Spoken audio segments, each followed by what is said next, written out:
Next up, Academic Dispute. 1 red mana for a instant. Target creature blocks this turn. Okay, that's a little weird. If able, and you may have that creature gain reach until end of turn, if you want to. But you also learn. Okay, this effect is actually pretty decent. You should never, ever, ever, ever, ever, ever underrate lures. Lures are pretty decent, and this one is a very interesting lure-like effect, because let's say your opponent has a creature that they don't want to block with, that because maybe it's like a value engine card or something like that. The fact that we have a 1 mana instant spell being like, hey, you are going to block with this if you can. And the factor is, the reason why they make it have it that the creature, you can give it choice to give it reach, is because let's say you're playing a flyers list and such, so you can play a flyers list and essentially be like, hey opponent, you're going to be blocking this, even if my creatures have flying, because, hey, I'm going to give your creature reach. That's a very, very nice effect. That's kind of like in some instances could be just like unconditional removal, especially if you are the more stompier component compared to your opponents. And it's still a cheap learn spell. And like I said before, I really, really like cheap learn spells. Especially since, like stated before, say it with me, everybody. I like cheap learn spells because then it allows us to play the card that we learn right in the same turn that we do it. So, very good card. It's like a B+. It's a pretty good card. But yet again, you have to make sure it has a target creature, so if your opponent's playing a control deck, then the card does become a little bit worse, I will say. Next up, the Ardent Speaker. It is 4 in a red for a Manafort Shaman. It's a free 4, and it has, when this creature attacks, you may put an instant sorcery card from your graveyard on the bottom of your library. If you do, exile the top 2 cards of your library, you may play those cards this turn. This one is a weird card. Okay. On one hand, this is like card advantage, and it's not card advantage. Well, sort of. On one hand, it does help you bring back your powerful instant sorcery spells, and you might want to recast later in the game, which is really nice. But it goes on the bottom of the library, so you do have to have a shuffle effect, like maybe playing a Fabled Passage, cracking it and stuff, or maybe ways to shuffle your library. So you gotta keep that in mind. But then the ability, then, if you do that, you then just essentially exile your top 2 cards and then be able to play them that turn. AKA, you can play lands from it, so you gotta keep that in mind. That gives you semi-card advantage. That's pretty nice for a 5-drop. Yet again, we do have better 5-drops in Constructed at the very least, but hey, maybe you need a Minotaur and such, and you're playing Minotaur Tribal. This is a pretty decent Minotaur Tribal card, to an extent, so overall, I'm going to give it like a C-. It's pretty decent. I think it's going to be a decent card in Limited. Pretty good in Limited, actually. But in Constructed, with some very, very fringe decks, I highly doubt it. Next up, the Blood Age General. 1 in a red for a 2/2, and it's a Spirit Warrior, so nice. And it has Attacking Spirit. You have to tap it to give us Attacking Spirit +1 until end of turn.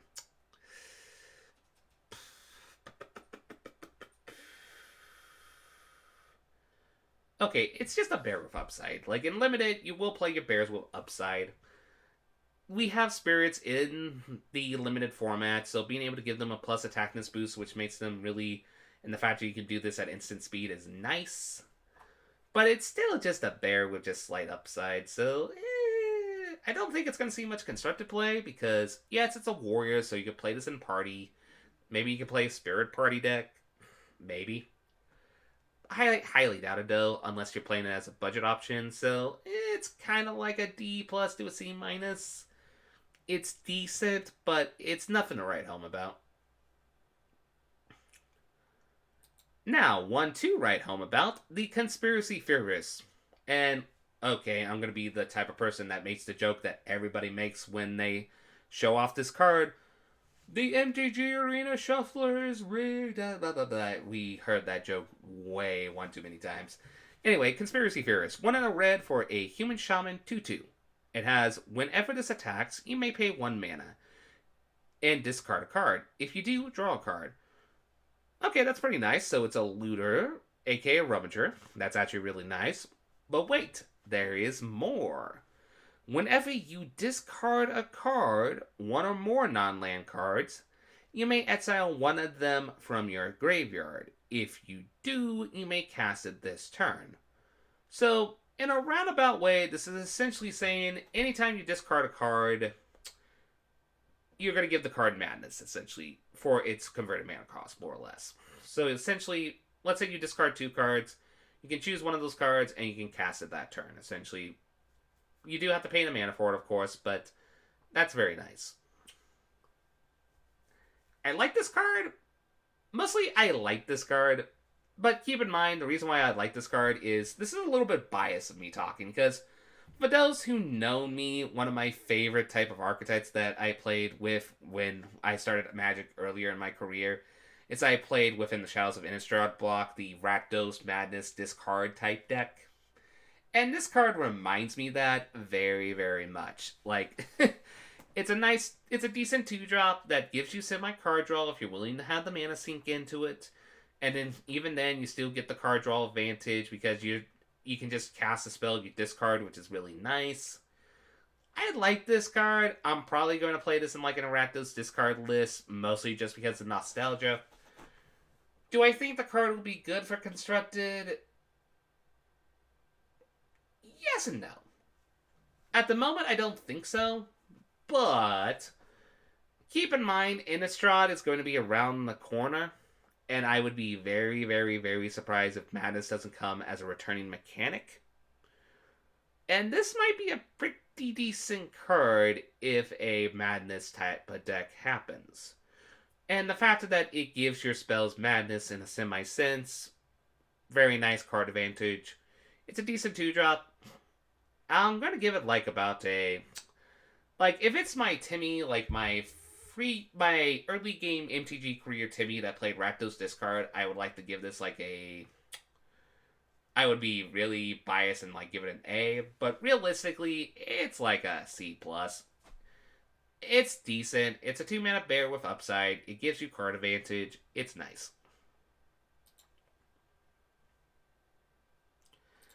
Next up, Crackle with Power. 3 Ets and 2 red for a sorcery, and it has Cracker of Power deals 5 times Ets damage each up to Ets targets. So, okay, let's do the math here. So, let's say Ets is 1. So, you have to spend 5 mana to do this. If you do, you can deal 5 damage to one target. 5 mana, deal 5 damage to any target. That's not bad. Not amazing, but not bad. I will say that. Usually those type of effects, we usually like to spend free mana, but that mostly only targets creatures, and this can... the fact that this can target the opponent's face is actually makes this... It makes the justifiable up cost, let's put it like that. Now, let's say you can get this to 2, so then 2, 4, 6, 8 mana, deal 10 damage to up to 2 targets. So you can deal 10 damage to your opponent and 10 damage to like a planeswalker or a creature. That is good. Now let's say it's free, so then you would have to spend free 9, 11. Getting to 11 mana is tricky, but we are in a ramp format, so it's not impossible. So 11 mana to then essentially deal 15 damage of up to 3 targets. That's really good. And if you get to 4, you pretty much, if you can get to 4 in best of 1, like in, well not best of 1, in a pretty much 1v1 format, you just win the game because you're going to be dealing 20 damage to your opponent's face. That's pretty good. I like this card, but I'm going to say one cost is the mana cost on this. It's very, very, very intensive. On one hand, I will not mind just casting this for 5 mana to deal 5 damage to something. Especially in a format where we have stuff like Magnetic Insight, or not Magnetic Insight. The spell that essentially triples our damage from any red source that deals damage times it 3 times, essentially. You could do that and do some silly shenanigans where if you pay this just for 5, you could still deal like 10 damage or such. So, like, I like the card. It's a pretty good mythic, and it is a good mana sink in EDH as well, because you can generate a lot of mana in EDH. And of course, if you go, like, if you have an infinite mana deck, this is just a victory condition, because what you can do is you generate infinite mana. Let's say you're playing a 4-player format. All you have to do is just essentially, let's see, 5, 10, 15, 20, 25, 30, 45, 40. All you have to do is technically get this to theoretically 8 on each of them, so that's 26 mana, which if you're playing infinite mana, you can get to that relatively easily. And then just essentially deal lethal damage to all your opponent. That's pretty easy, so infinite mana decks are going to love this as a victory condition. I'm just going to say that in EDH without a sweat. And if there is a way to make infinite mana in Standard, yes, this is a victory condition, but I don't think there's that many ways to make infinite mana in Standard. Like, there's some very fringe ways, but it's very, very, very, very, very, very, very, very fringe and very, dare we say, gimmicky. It's mostly something you would do in Historic, I would say, but you could do it in Standard. I might try that as a challenge to myself for one of my brewing labs once the set comes out and such, to make a infinite mana, get this to enough lethal damage to deal damage to the opponent shtick.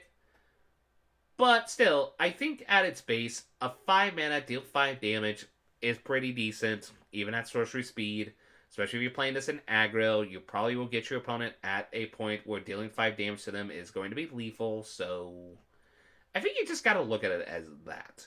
And then, of course, if you're playing infinite mana combos and such, whether in EDH or any other formats, then this card gets a way lot better, so I'll be optimistic and give this like a B+. It's a B+ card, because it's good. And in the decks where it's going to be nutty, it's going to be really, really good.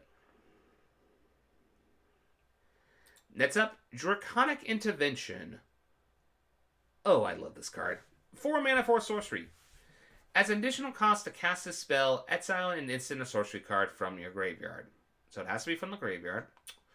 But when you do, it deals X damage to each non-dragon creature, where X is that exile card's mana value. If the creature dealt damage this way would die this turn, exile it instead. But then, unfortunately, you have to exile the spell.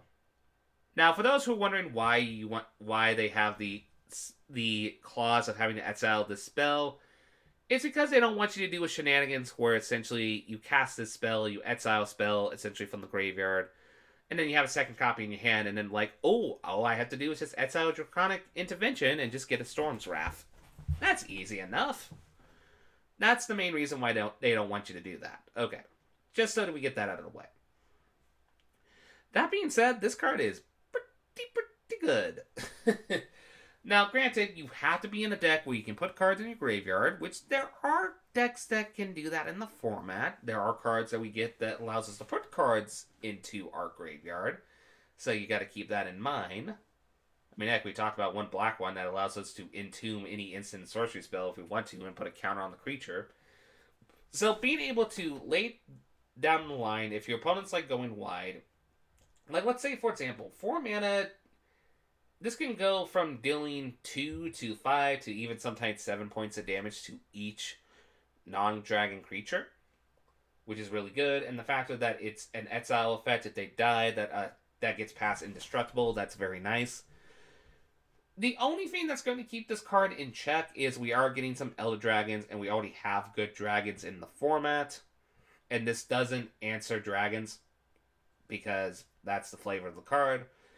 Plus, also, if your opponent's doing Mask Wood, that's the shenanigans, then this spell is pretty much useless. So you gotta keep that in mind.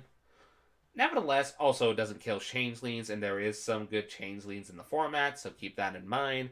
So, it doesn't, like, answer the format if the format adapts to it, let's just say. But it's still a pretty good board wipe. Anger of God board wipes is nothing to underestimate. Yes, it does cost you a card in your graveyard, but the fact that allows you then to modify the damage value of this is very, very nice. Also, another reason why they make it where it's exile rather than essentially die is probably just to keep Toraf in check. That way you can't like exile, like let's say if they make like a 20 card spell, then you don't end up doing absurd things with Toraf. That's probably the reason if I have to make a guess. Still, this is like a B plus card. Like, it's good removal if you need it. It's pretty nice. Next up, Dragon's Approach, aka the card that's making Fuming Storm go up again. What's the spell? It's 2 and a red for sorcery. It's free mana, deal free damage to each opponent. So pretty much, if you're playing this in Commander, it's a lot better because that's 12 damage essentially, or 9 points of damage, I guess, realistically. But it's still decent because it's free mana, deal free damage. Not bad, but not great. But you may then, if you cast this, note you have to cast this spell before you can do this effect. After you deal the free damage, you may exile Dragon's Approach, aka this card, and 4 cards named Dragon's Approach from your graveyard. If you do, search your library for a dragon creature card, put it onto the battlefield, then shuffle. A deck can have any number of cards named Dragon's Approach. So, the basic Edge22 premise, what they want you to do with this card, essentially, is they want you to make the Dragon's Approach gimmick deck, where you play Dragon's Approach, you play a lot of copies than you would usually, and then essentially try to more or less cast Dragon's Approach, burn your opponent, burn your opponent, burn your opponent, and then essentially get your finisher dragon, which has haste, swing in for lethal. That is the basic deck premise that they want you to do with this deck. Do I think this deck is going to exist? I think it's going to be a fun, like, against the odds, like, give it a shot deck, but as stated before, we're getting a lot of good graveyard hate in the format, and the factor is that you have to have 4 Dragon Approaches into your graveyard before you can get this effect to go off.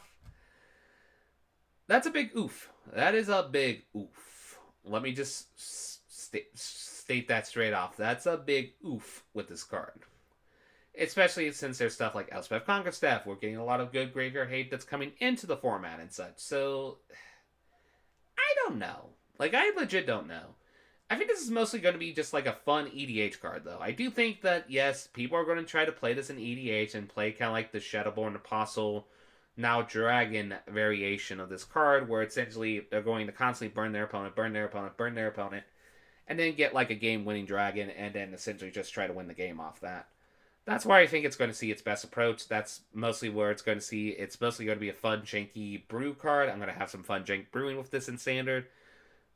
In Constructed, though, like, in Competitive Constructed, probably not.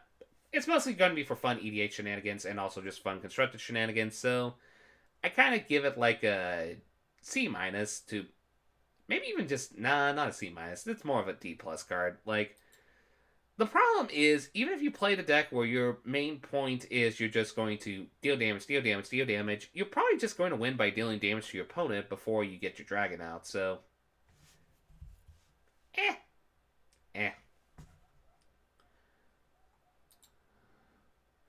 Next up, the Alfred Flame Painter. Free and a red for a creature, Alfred Shaman. It has double strike, it's a 1/4, and it has, when this deals combat damage to a player, you may cast target instant or sorcery card from your graveyard, without paying its mana cost. If that spell would be put into a graveyard, it's out instead, and it's a 1/4. Pretty good in the right decks. I'm going to say that right off the bat. Like, yes, you're going to have to find ways to put instant sorcery cards in your graveyard, which, as stated before, there are ways to do that. You could just rummage. You could entomb it with that one card we were talking about before. So you could do that. The catch-22 with this card is it does have to attack it before then. There's 2 things with this card that's going to make it tricky. 1, it is a 1/4, which then makes it really, really, really tricky, especially if your opponent has any creature with above 2 toughness, or even just 2 toughness, because then they could just block with that. Their creature dies, but then you don't get the free spell off it. However, we do have ways to give our creatures evasiveness in the format. We even have a land we're probably going to talk about. So there are ways to make this evasive, I should mention, and if you can give this evasion and such, it is a pretty absurd if you can get the effect, because double strike means that you can then, when this creature attacks and if it's unblocked, you can cast up to 2 target instant sorcery cards from your graveyard without paying its mana cost, because it's whenever it deals combat damage. So it's going to deal 2 instances of combat damage, then you get 2 instant sorcery spells. That's a pretty absurd effect. but you do have to find a way to give it evasion, as well as have ways to put cards into the graveyard.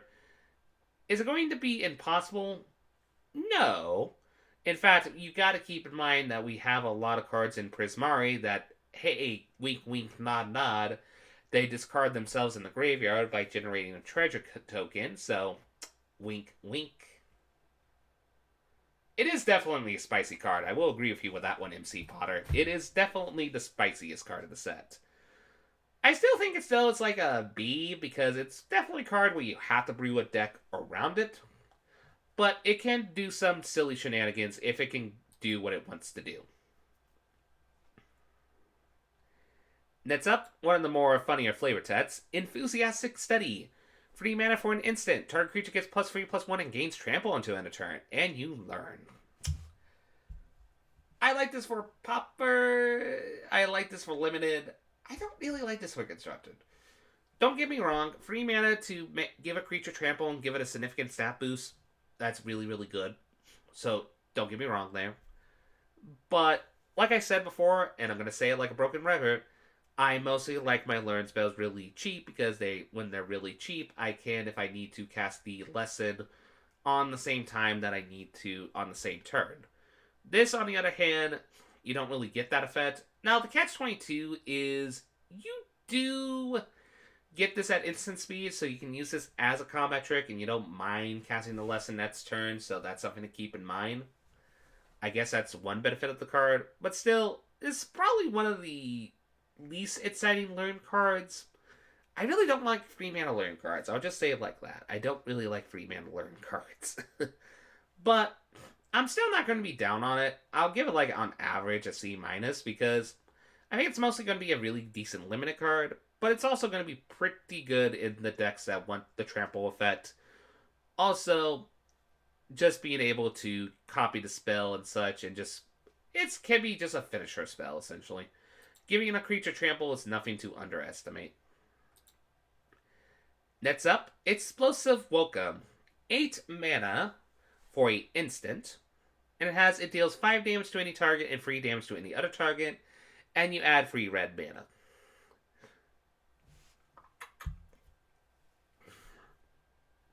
Okay.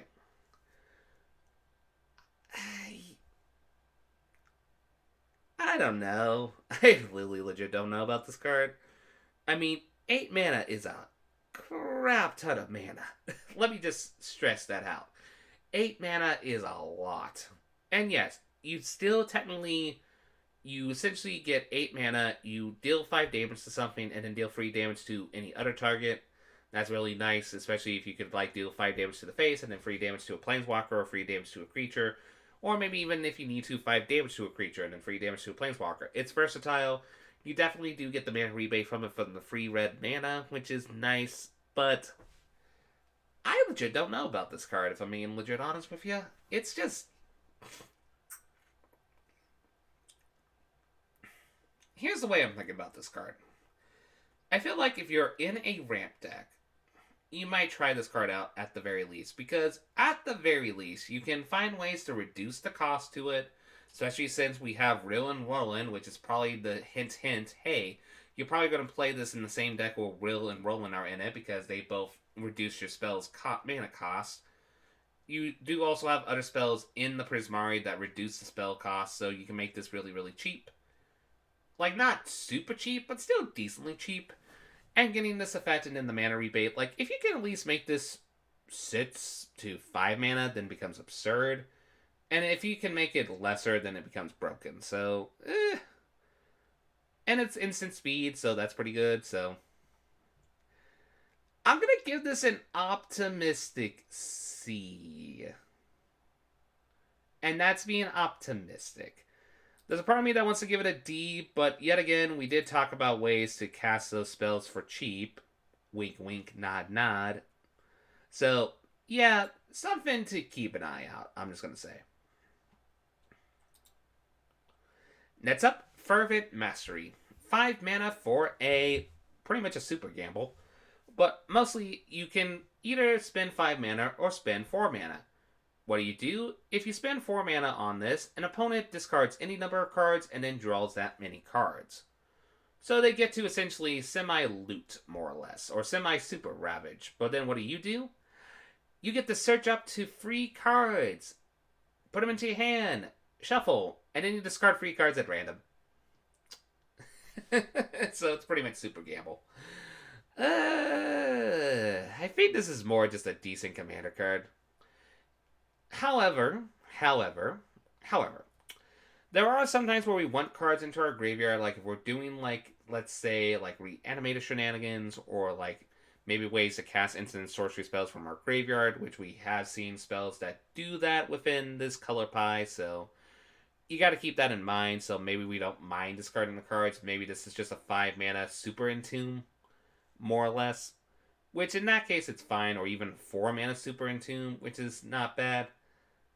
This is one where I think it's one of the more bad playable mastery cards.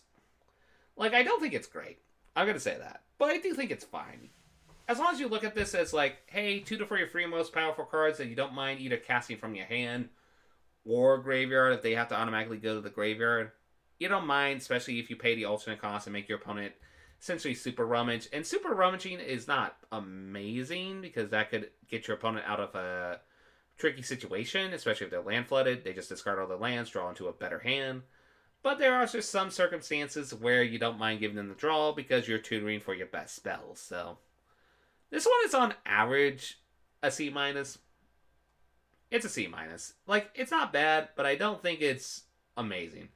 I think it's mostly going to see its sauce with, oh, whoa. Okay, we just got a raid from Mercury Blue with 20 viewers. Hey, everybody. And thank you for the follow, Papa Taco.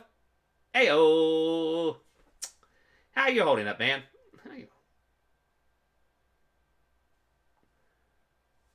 Heyo. That's doing pretty good. We're getting into the red cards, so after this we get into like green cards and such, and then we got to go to the golden cards. That's the thing with the review videos. It takes a bit to talk about all the cards.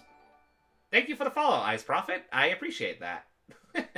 Thank you for the follow, El Papataco, and such. Thank you, everybody, for rating. This is actually really awesome. I am very appreciative.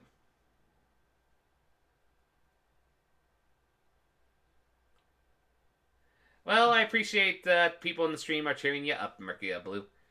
Anyway, where was I? Oh yeah, Fervent Mastery. I'm gonna give this like a C minus, as I stated before. I think this is mostly gonna see us play in Commander because it's a decent Commander politics card.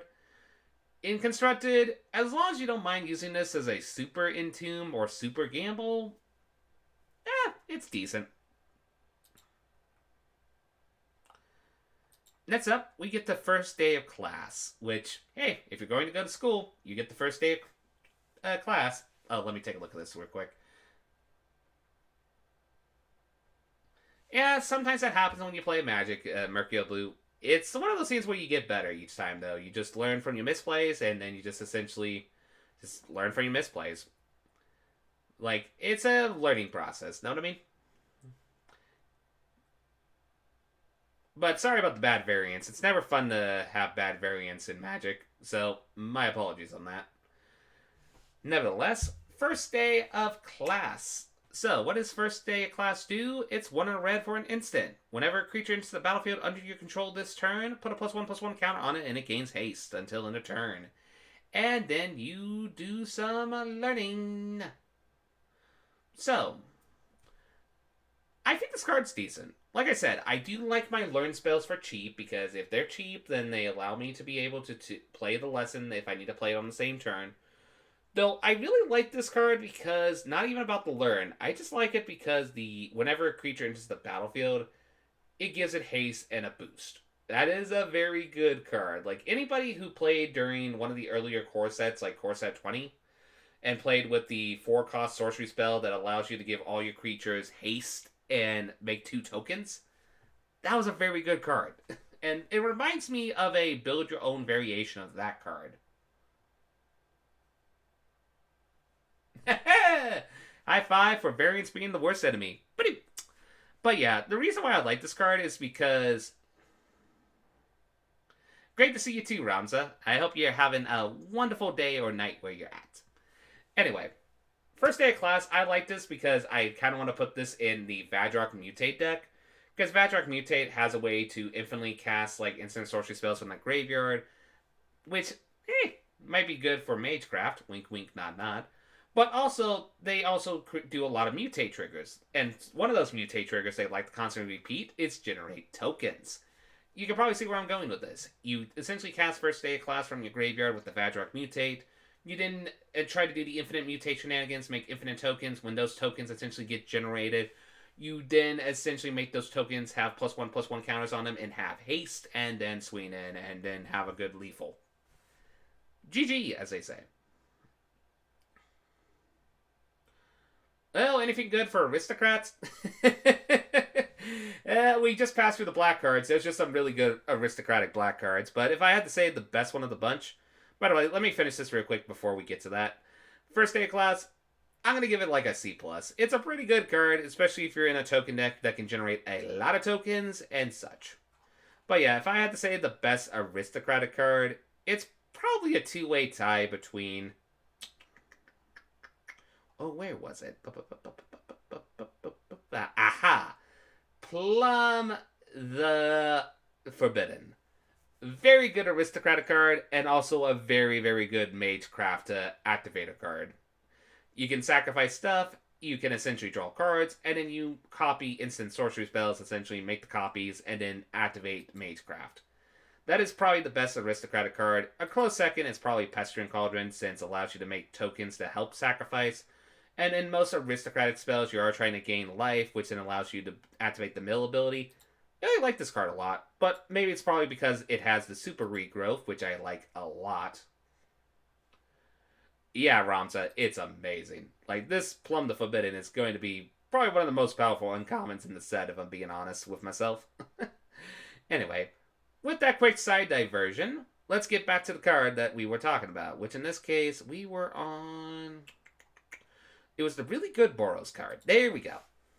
So, this is a MDFC card. It's two sides. It is the Flameskull Celebrant on one side, which is 1 and a red for a human shaman. Whenever an opponent activates an ability that isn't a mana ability, this deals 1 damage to that player. So if they activate ability, ping, boop. And then has 1 in a red to get +2 until end of turn. And then it also has Revel in Silence on the backside, which is for 2 white. It's an instant. Your opponents can't cast spells or activate Planeswalker loyalty abilities this turn. And then you exile the spell. This is probably my favorite Lorehold card for Constructed at the very least. And the main reason why is because of the Revel in Silence part. Because this is probably one of the best counters to... More or less, this is the best counter to the Emergent Ultimatum decks that we have seen. Because the thing is, you have the mana up, your opponent tries to cast Emergent Ultimatum for the game, you can play Revel in Silence. It doesn't counter the ultimatum, but what happens is when the ultimatum resolves, they can't essentially cast any of the spells that they have from Emergent Ultimatum due to Revel in Silence being in effect, which pretty much is a instant counterspell to essentially Emergent Ultimatum. That's very good. Plus also just having the additional effect that if they have already any Planeswalkers on the battlefield that they can't activate their loyalty abilities, that's just a nice plus. So this is just a great tech card for that case. Or there's even some instances where in some... Hey, Yellow Hands, thank you for the follow. Much obliged. Anyway, as stated before, there is some just instances where you're probably going to cast this on the opponent's upkeep, just as a way as a semi-extra turn-ish type of spell, more or less. It's not really, because your still opponent can activate abilities or such, or do mana sinks and such, but still in semi, it's like an extra turn spell in some sense. And the best part is, if you don't need Revel in Silence, you can still just play it as a decent 2-mana 2/1 that has a decent peen ability. So, I like this card. This is probably my favorite Boros MDFC. So, even over the Dean, even though the Dean one is kind of hilarious when we get to it. So, I'm going to give this like a B+. It's a pretty decent card, and it's a pretty good tech card in the current format. Next up, Fuming Effigy. 3 and a red for a creature spirit for free. Whenever 1 or more cards leave your graveyard, Fuming Effigy deals 1 damage to each opponent. Pretty decent card. A 4 mana 4/3, that's kind of like an upgraded Hill Giant. That's not bad. If you're playing this in Lorehold and such, or playing this with any realm of like ways to return cards from your graveyard, being able to do the pinning the damage to each opponent is very nice. That's not a bad ability whatsoever. The only catch 22 with this card is, it is one of those where it's only affected by whenever one or more cards. So it's not like when it pings you for each card that leaves. It's whenever a card gets exiled, or if there's multiple exiles, it only still going to do the one ping. That being said, there is still escape spells in Constructed, so if you want to do like a budget Fuming Effigy burn deck, you could give it a shot. Especially since there are ways to return cards from your graveyard really relatively easier, return them to your hand, which then affects this trigger, so I think going to be decent for a budget deck, but I don't think it's like going to be a competitive budget deck, just to be frank, so who knows? Maybe you could put this in Vadrak Mutate as just a fun thing since you're casting instant sorcery spells from the graveyard. But I don't think that's considering leaving the graveyard, so that doesn't work. So, this is like on average like a D. It's decent. It's probably going to be a more decent limited card, especially if you're playing Lorehold, which Lorehold's basic shtick is returning cards from their graveyard and such and using their graveyard as a resource. So, keep an eye on it. Next up, the Hoo Boy card of the set for an uncommon. Grinning Ignis. It's a reprint. Anybody who has opened Time Spiral Remastered probably knows this card. It is a elemental. It is a 2/2. And it has an activated ability of 1 red mana to return this creature to its owner's hand, and then you add 2 colors and a red, which means you can recast the spell again. Activate this ability only anytime you could cast a sorcery. So, the main reason why people are going a little bit crazy over this card is because the factor is it has a lot of good historic implications. And the historic implications is because you can actually storm this off with the inevitable storm cards we're getting into historic thanks to the Mystical Archive. We're getting stuff like Grape Shot, stuff like that. We are getting the really, really, really good storm cards. So the thing is, this actually synergizes with a card that came from Kaldheim, which is Burgi. Anytime you cast a spell when Burgi's on the battlefield, you generate a red mana. So then, the catch-22 is you have Burgi on the battlefield.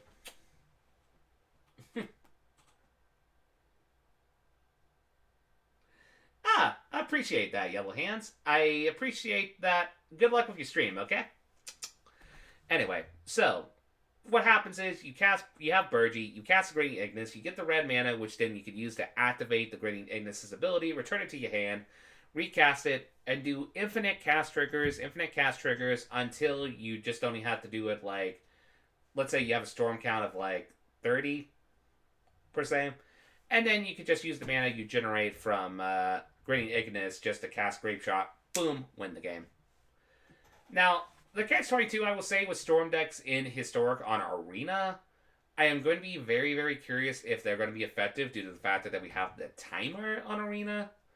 I am very curious to see how effective storm decks are going to be with timer on Arena being a thing. But still in Historic, this is going to have some fun implications. This even has a slim set of potential to do some standard implications because of that Burgi combo I told you about before. Because, like, we don't have anything that's stormy, so to speak, but we do have spells that have, like, infinite, like, if a creature enters the battlefield, do this. So you can kind of, like, do a semi-storm like that.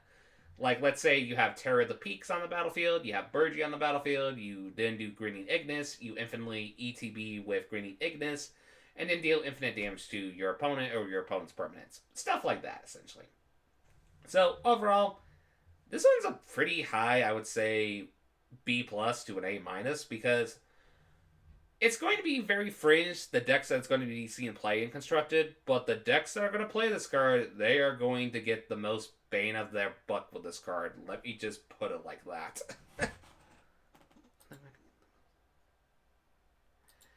Next up, one of my favorite puns of the set, Hall Monitor. I love the pun. It's a Wizard Shaman. It has haste. It's a 1/1, and it has 1 in a red. Tap it. Target creature can't block this turn. Okay, the pun on this is just gravy. I love my puns. I love a good pun card. This is a good pun card. And it's just a decent card in Limited in general. Just a 1/1 with haste is pretty great. And if you are in an aggro deck, just being able to take your mid-range creature and such, and being able to, let's say your opponent has a Death Touch creature, you don't want them to block with the Death Touch creature, Hall Monitor, tap it, be like, hey, you can't block with that Death Touch creature.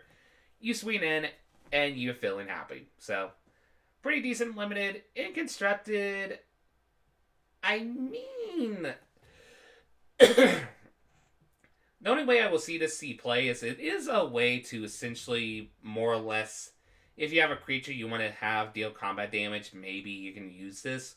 But yet again, I think you would rather have spells that make the creature you want to attack in with unblockable than making a creature not be able to block, more or less. Still, it's a really decent card. It's decent enough that I would give it like a C+.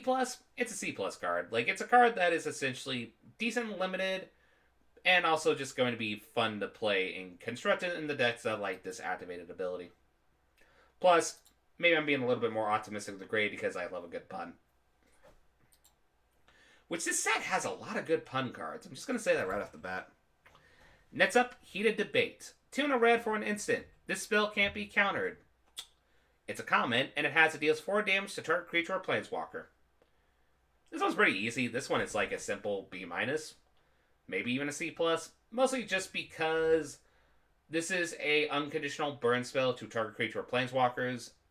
Due to the fact that rogues is a very, very popular archetype in the format, they play a lot of counter spells, and the fact is they protect their rogues with counter magic. This is just a free mana. Hey, you're not going to use your counter spell. I am going to remove one of your more problematic thieves off the battlefield, rogues off the battlefield. Maybe even remove an annoying crab. And their counter magic will not do a thing. That's going to be fun for at least a sideboard tech option. But besides that matchup, I think this is mostly a card that's going to be sticking into the sideboards. But never underestimate a pretty decently priced uncounterable spell. Like, for these type of fets, we usually see them at like 6 to 7 mana. This is the cheapest time we've seen an uncounterable spell be at this range that's a burn spell. So, keep an eye on it, is what I'm saying. Next up, Ingenious Inspiration. This is 2 and a red for sorcery. It deals 3 damage to any target, so pretty decent burn spell, and you learn. Yet again, like I said before, I really only like my learn spells to be really, really cheap. This might be an exception to the rule because, well, there is a deck that's been looking like to be forming, which is like a burn learn deck, more or less, that's using a certain Phoenix that we're going to be talking about pretty soon. That essentially you're just using the learn triggers to essentially bring a Phoenix back to help essentially be aggressive. So I don't think you don't mind this being the factor that you have multiple implications with this. You could just rummage with this to help put a Phoenix into the graveyard, which then when you learn later to return the Phoenix, essentially, more or less.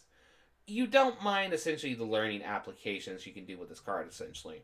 And unconditional burn damage to any target, including the opponent's face. That's pretty good. It's also going to be a good limited card because, hey, free mana, deal free damage to anything. Yes, sorcery speed, but it's a card draw to help you tutor for a card you think you need at the moment. Especially in limited where your sideboard is going to be a lot bigger than in constructed formats. That's something to keep in mind. So, overall, I'm going to be very optimistic and give this a B+.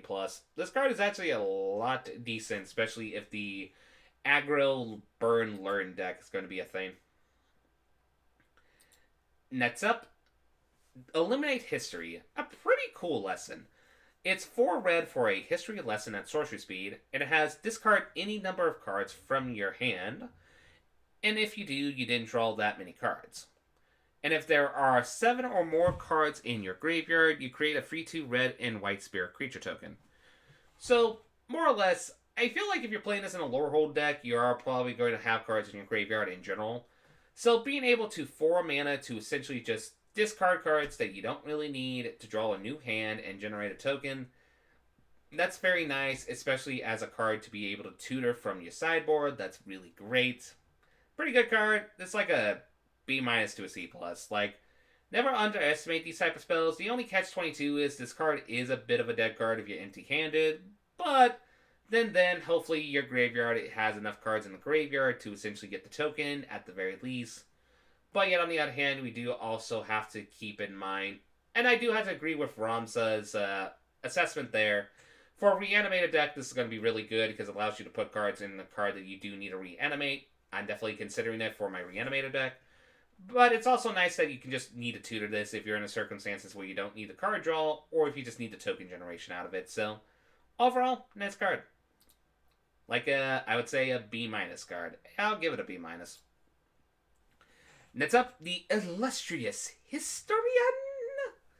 It is 1 and a red for a human shaman 2/1. It's a 2/1, but it has a activated ability of 5 mana. You exile this card from your graveyard and create a tapped free into red and white creatures token. Note, you don't have to activate this at sorcery speed.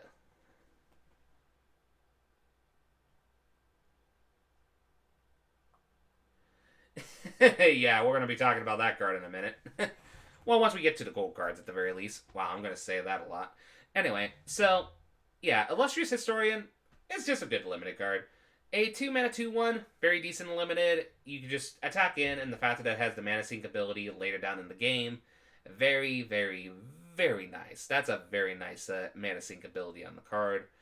And then the fact that you can activate that ability at instant speed, so then, sure, it's tapped, whoop-de-doo, that's not great, but then you can just attack in with a free 2, like you can activate this ability at the end of your opponent's turn and have a free 2 attacker. That's very nice. Gonna be a great limited card.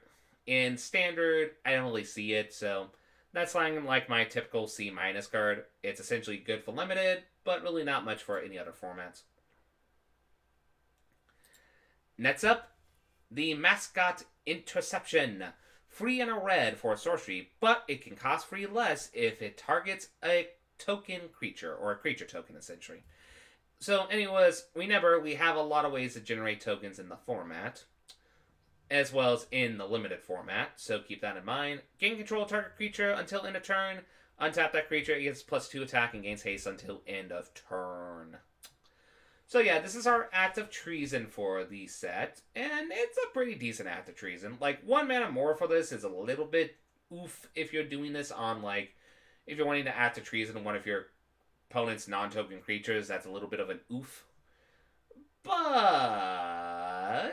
the factor is, like I stated before, this is a set where we are generating a lot of tokens.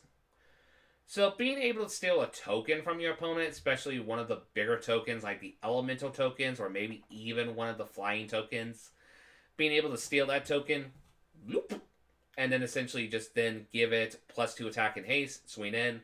If you have any sacrifice synergies, you can just sacrifice the token. That's very, very, very, very, very nice.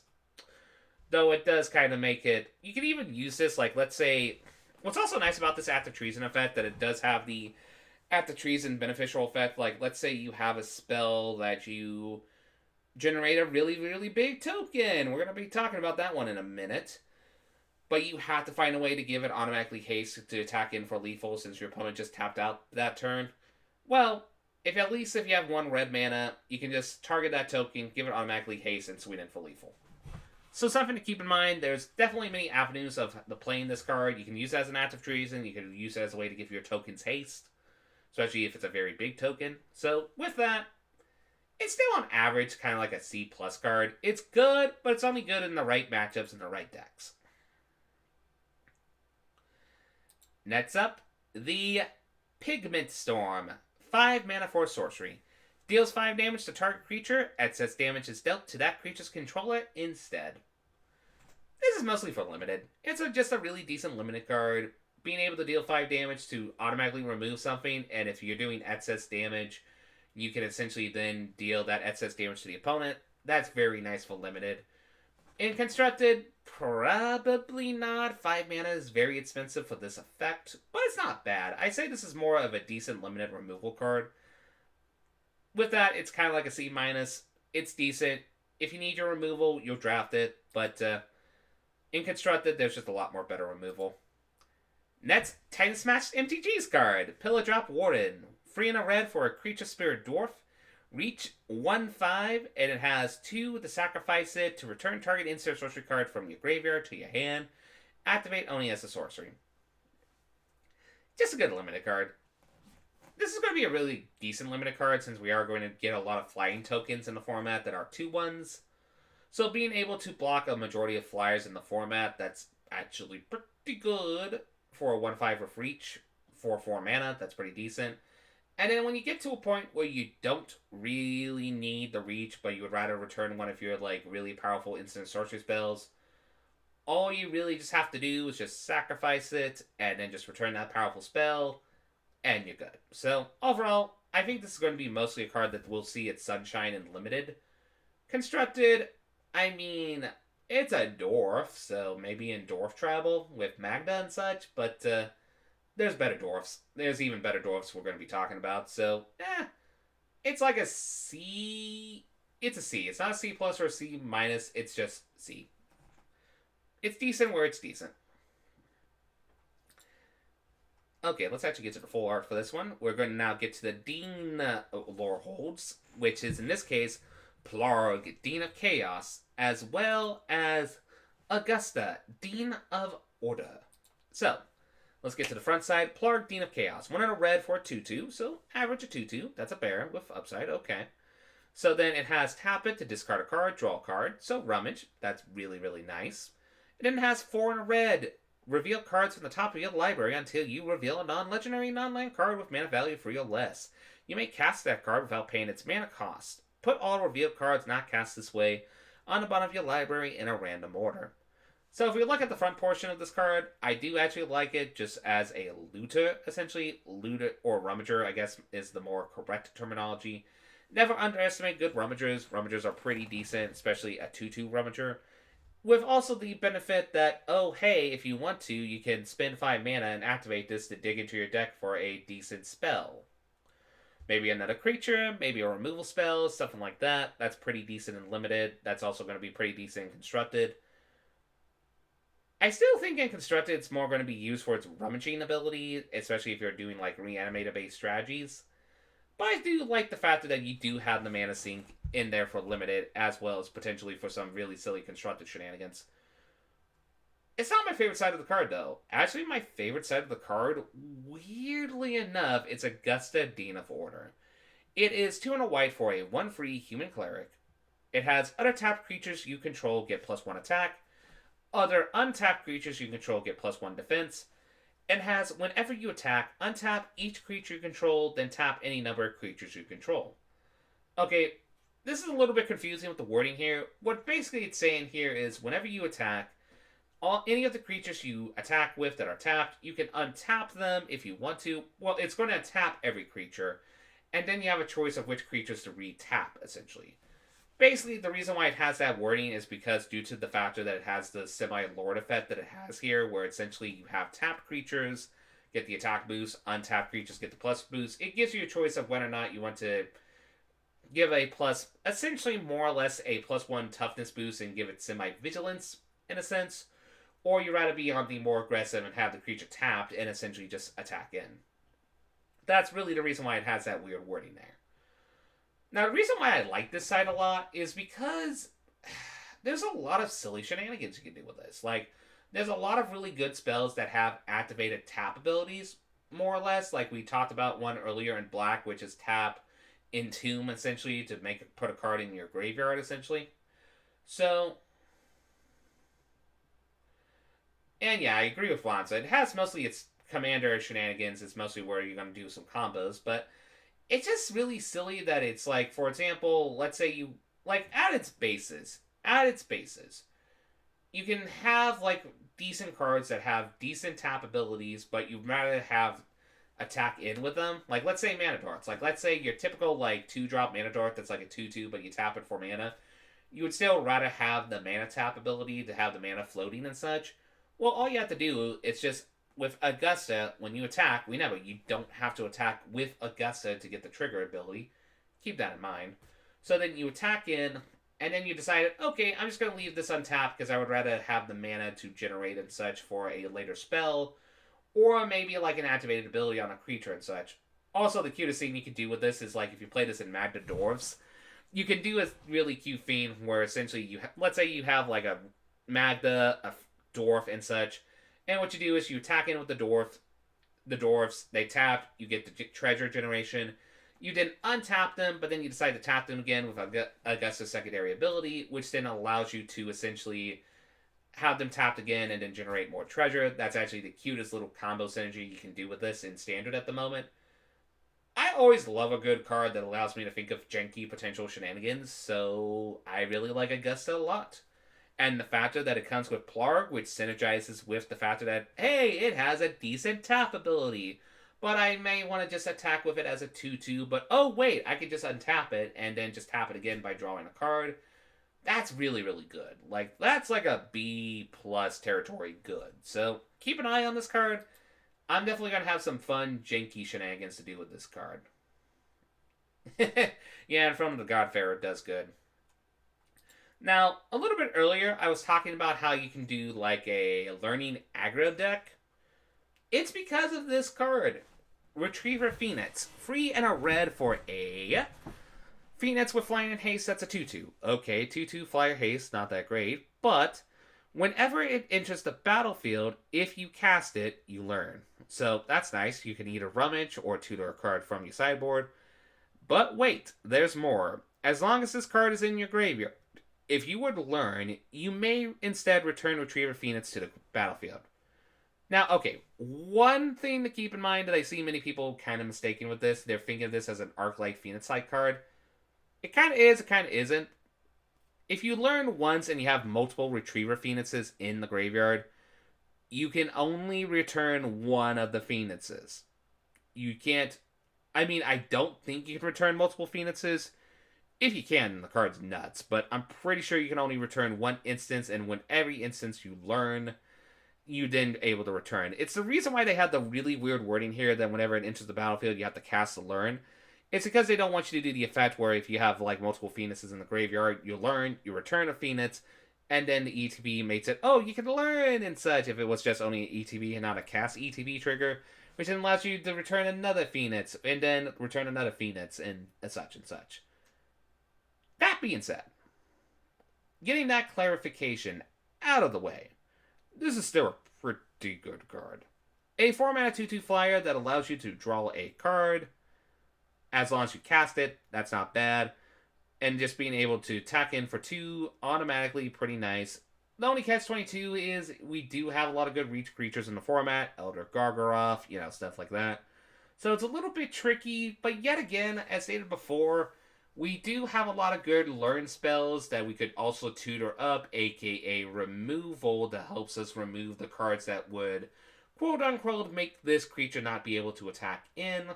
So I could definitely see kind of like a learn-burn deck of some sort, where your main purpose is you're only going to tutor for stuff that you need to remove creatures that would make you not be able to attack in with your Phoenixes, and you just attack in with your Phoenixes for lethal, essentially, or just for constant tempo burn damage, essentially. I think that's potentially a very a deck. That's probably one I'm going to try to brew around in the early access, because I do feel like that has potential.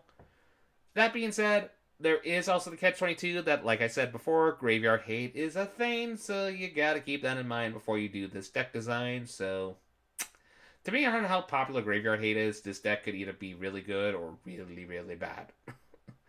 Nevertheless, I'm still going to give this an optimistic C+. I think it might form a deck archetype. Just being able to draw a card with the learn ability and then be able to, anytime you learn and you don't have your sideboard but still just return a 2-2 flyer, that's pretty good.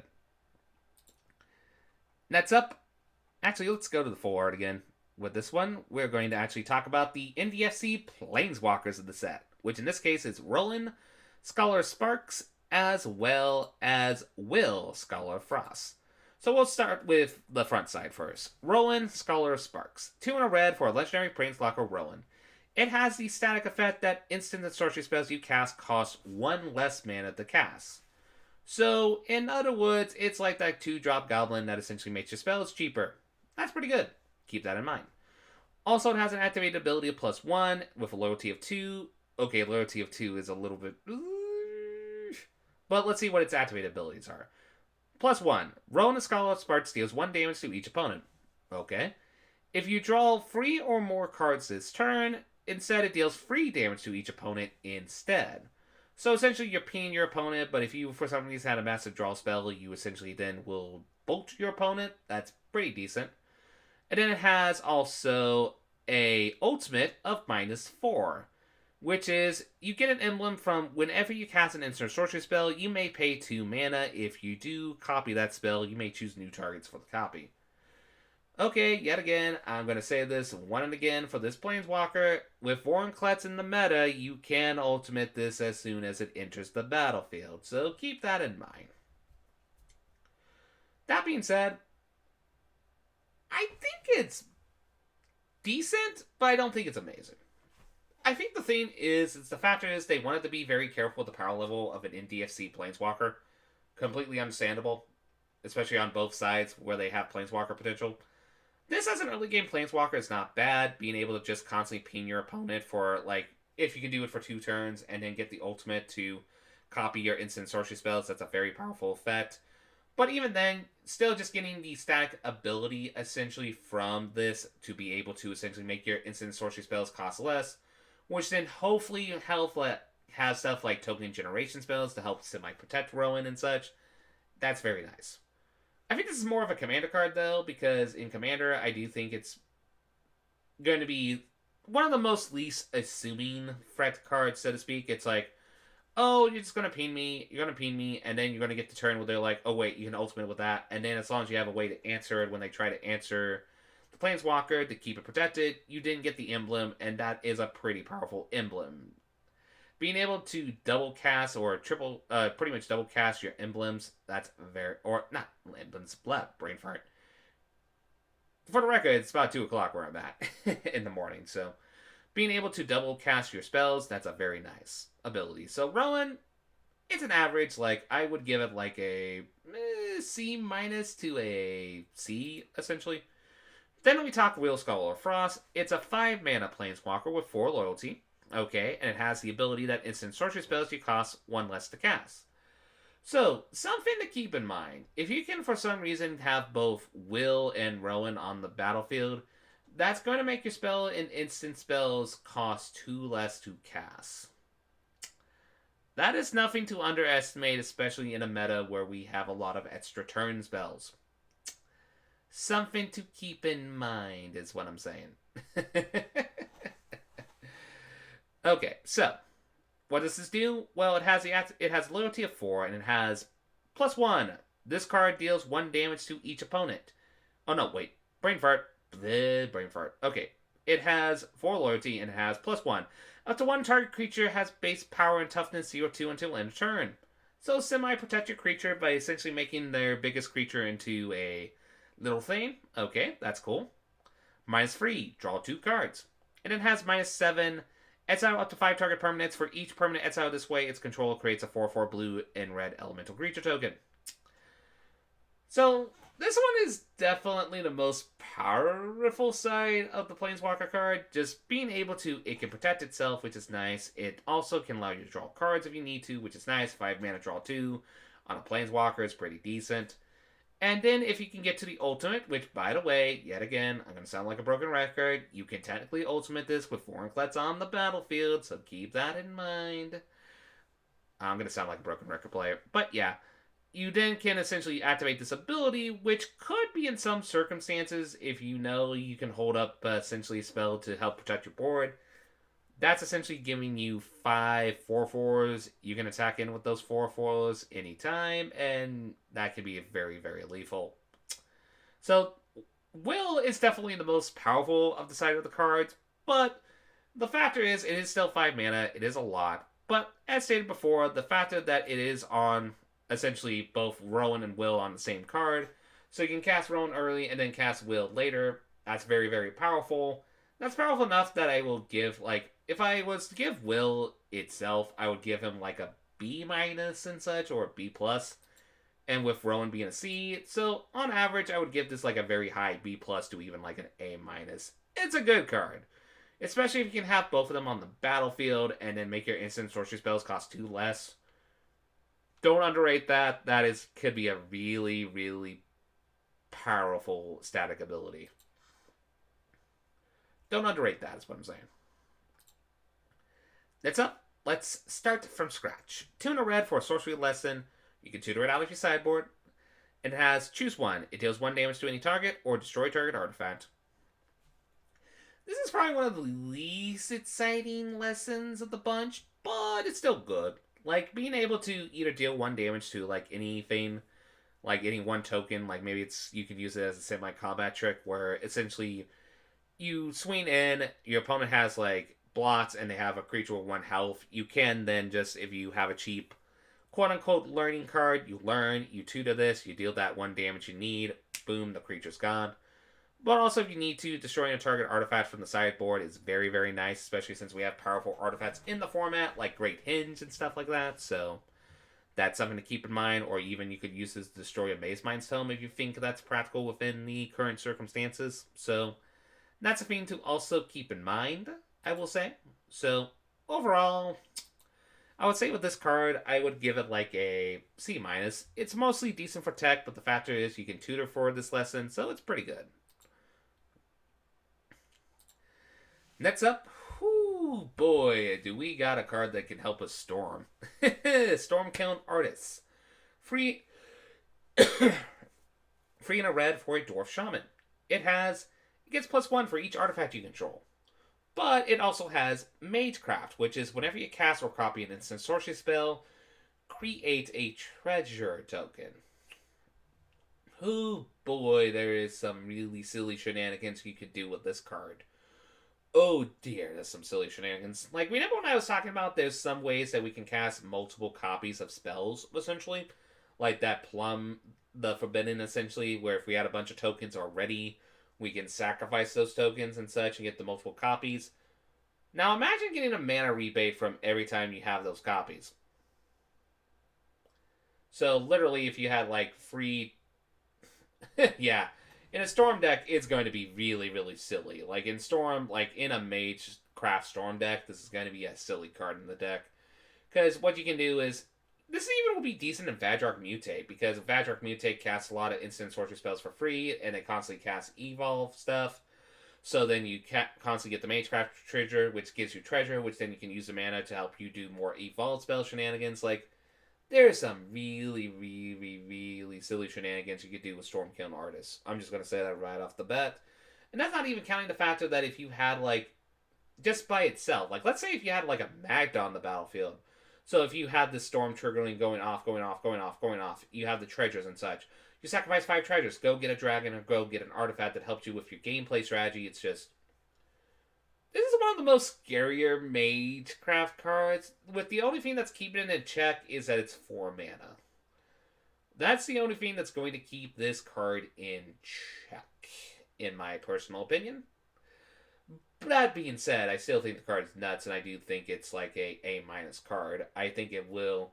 if somebody can break this card in Standard, they're going to break it pretty well, is pretty much my hunch with this card. They're going to break it pretty well.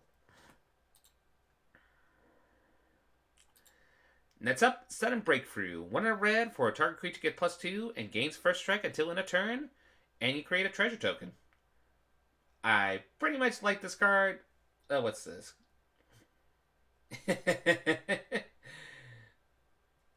Yep, pretty much. Yeah, and Historic with 1,000-Year Storm, that card's going to be absurd. Sudden Breakthrough, though, pretty decent limited combat trick. It's a nice, decent limited combat trick. Being able to give your creature first strike as well as the attack boost is nice. And this is technically 1 mana because you do get the treasure token out of it, which is very nice. Very decent combat trick. Definitely good for limited. If you are doing some treasure generation shenanigans for, like, Standard, I could definitely see this sneaking in, like, 1 or 2 copies and such. So, keep an eye. This is like a C+. It's a pretty decent combat trick. Next up, Tome Shredder. They did the dog eat your homework trick. This gets an A+ for me just by the pun alone, but let's actually talk about the card evaluation itself. It's a creature wolf, it has haste, and it has exile an instant sorcery card from your graveyard, put a +1/+1 counter on Tome Shredder. Free mana 2/2 with haste, perfectly fine. We have seen these before.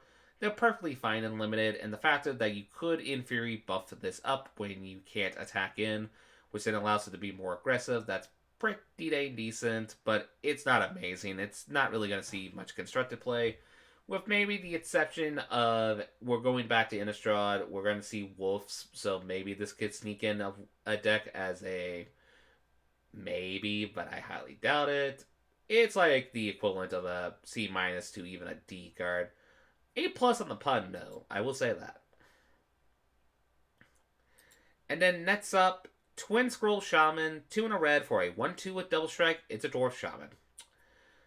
This is a pretty good card. A free mana 1/2 with Double Strike's not bad, but the thing that I like about this card is it's a Dwarf.